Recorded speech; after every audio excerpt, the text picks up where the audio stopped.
welcome to Saviors of the Tale. Say, what exactly makes, villain grunts more interesting than the actual main villain? Well, the easy answer is that the same main villain is not given enough attention to grow, and usually resort to just some bad guy who likes destruction. It certainly felt that way in Bravely Default, and I'm not talking about further spoilers for that. The point is that I actually started Valkyria Chronicles on the third game with a translated copy, and when I played the first game, I was really disappointed by the villains. They'd either die before shining, or vanish from the plot entirely. Selvaria is, well, what helped save the game for me, however. I mean, the good guys were okay as well. Unfortunately, I won't go into any of the crossover Selvaria's been in, as there really isn't anything significant I could find. That and, well, the fighting game she starred in only has the Japanese story. Maybe that's for the best considering the hideous model used in that story. I know she has large breasts, but some of this artwork is god-awful in trying to emphasize her chest. Sometimes fan service can work, other times it cannot. I'll touch on this a tad more towards the end. But for now, it's time to show off the flame that helped ignite wars between countries.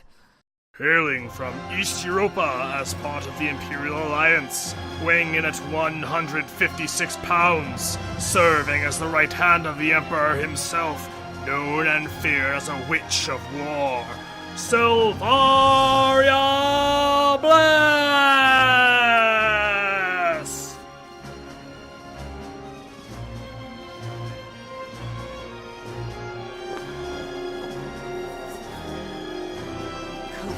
Of the Valkyria.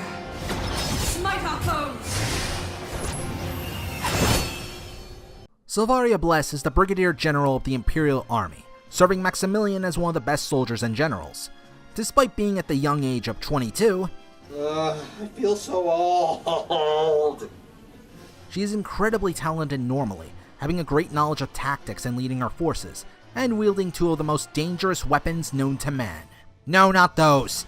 One of the most broken machine guns in the entire game, the Rum, an impressive weapon capable of destroying tanks when hitting the radiators, insane rage, and a pain in my ass, good freaking god! However, her skills go a step further with her Valkyria powers, where she can destroy a single tank in a single hit. Hell, she deflects tank shells with just a swing of her weapon and her shield. Naturally, with such a powerful being serving the Empire, the Imperials have enjoyed quite the advantage. Things weren't always bright in her life, however, and she was not born a leader or anything. In fact, she was just a child living happily with her folks in some village. However, during the First European War, her village got caught in the conflict and awakened her abilities. Unfortunately, being a kid and unused to combat, well, she was captured by the Imperials and subjected to many experiments. That was until the fateful day when Maximilian came to free her. Just to friggin' use her.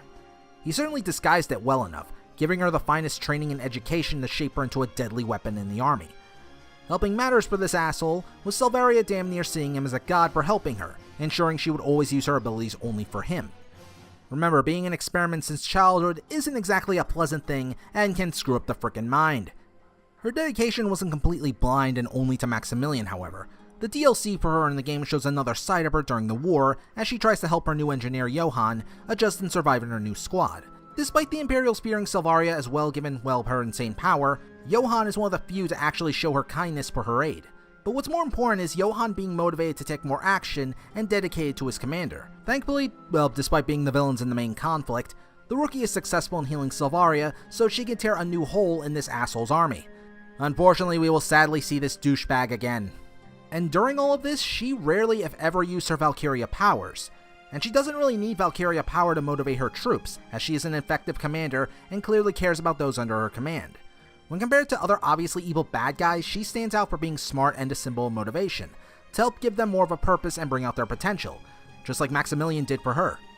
Never in the game is she portrayed as malicious. Overprotective of her lord? Sure, that's her job, and if he dies, that'd do considerable damage to the morale of the army, and possibly to her mental state.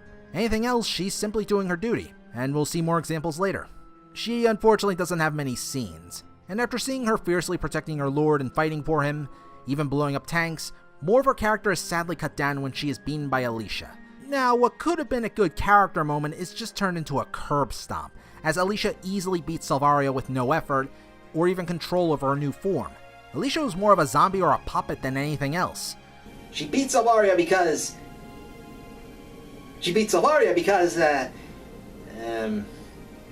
Oh wait, I gotta click for this. There's a simple explanation for that. Yeah, it's stupid. I thought the anime would do better, but not quite. Thanks for making me wait through 10 minutes of commercials, Crackle! This failure would soon come to haunt her, as Maximilian decides to use Selvaria in a gamble to take over Gallia. How? Well, how about telling her to go kill herself? No, really, that's the plan he has, and to kick Selvaria while she is down, even as she begs to do more for him, claiming how her life is worth more than her own. Not even something like a kiss or a hug, well, Selvaria takes it about as well as you'd expect. The hour of your death shall mark the inauguration of our rule. Farewell, Selvaria.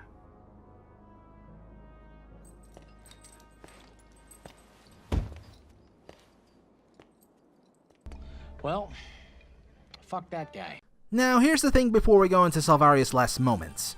I played a translated copy of Valkyria Chronicles 3, support the official release, and there is a tiny bit more to Selvaria's character.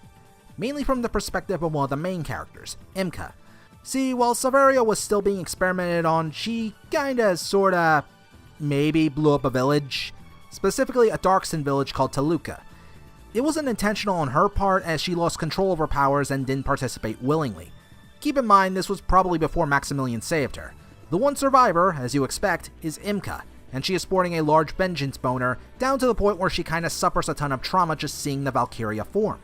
The game doesn't have many interactions between the two. The first time, well, Imka was forced to flee due to Selvaria catching the team off guard with her power. The second time, however, Imka had challenged her to a duel to settle things between them, sneaking into the fortress. There, Imka explains just what the hell Selvaria did to her, though Selvaria refuses to actually transform, still wishing to prove herself as a human. Which puts Selvaria at a disadvantage, unable to keep up with Imka. And keep in mind, Imka is wielding this frickin' sword cannon thingy. Eventually, Selvaria is left with no other choice, refusing to die to Imka when she still has one final job to do.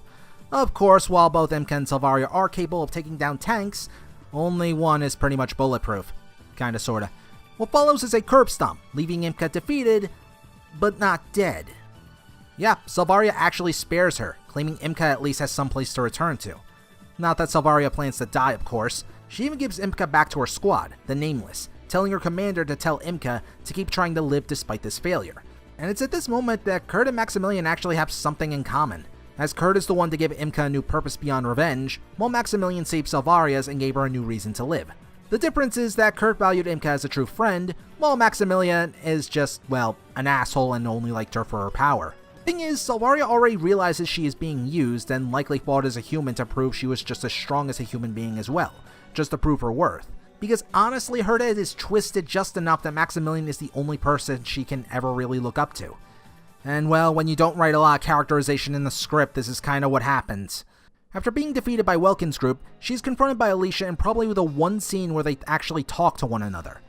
Since Alicia is still getting used to being a Valkyria, she asks Selvaria how she copes, which Selvaria honestly answers. Though Selvaria gets the disheartening news that Alicia is lost, and that Selvaria got her ass kicked by someone without a purpose. Also, I'd like to point out Alicia never uses the Valkyria form ever again. Well, okay, one more time, but after that, never again. Not helping things is that one asshole of a general from before now has her as a prisoner. Yet it's likely because of what Alicia said to Selvaria that she actually does something unexpected. Please, Lord General, in the name of mercy, I beg you. All right then. Out with it. Do with me what you will. I ask only one thing. Spare the lives of the men you've taken captive. Spare them, and let the militia escort them to their fate. Good idea. Rats escorting rats. Sounds like a perfect match. Stand up, witch!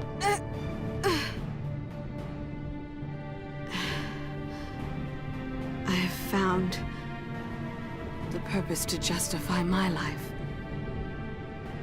I don't think there's much chance we'll be meeting again. That said, I'll admit I am curious. When the time comes to make a choice, what cause will your life finally serve? Farewell.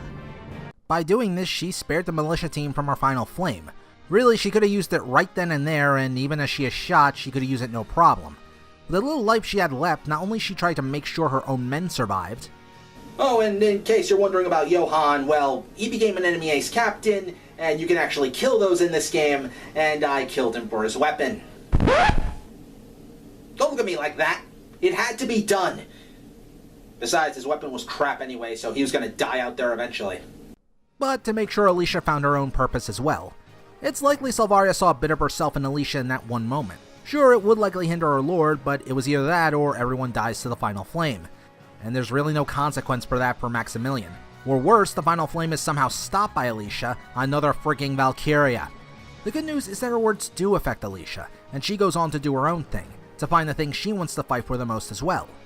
And so ends Selvaria's time in the game, finally unleashing the flame, and killing this asshole for good measure. Ultimately, I wish Selvaria had more time because there is so much more I wanted to see of the character.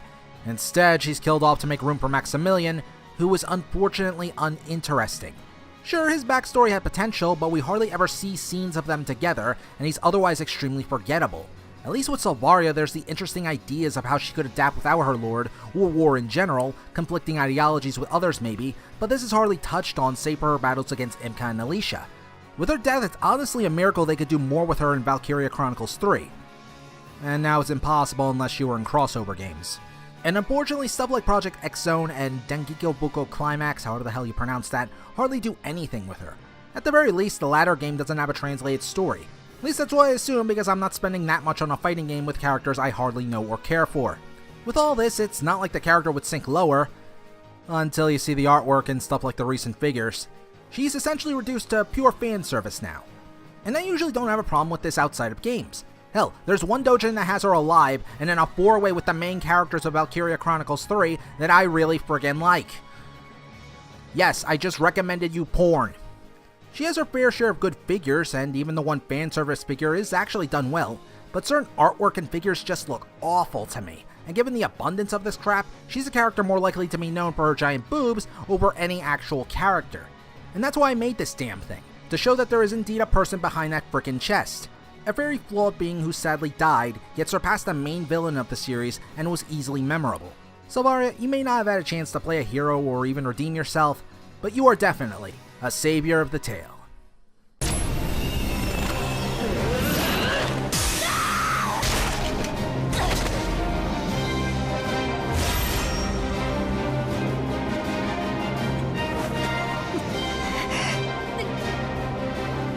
全ては殿下のため。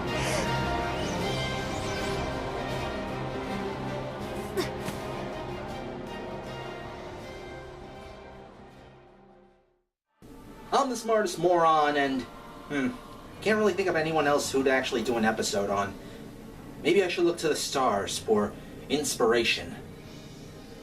Shepherd, shepherd, shepherd.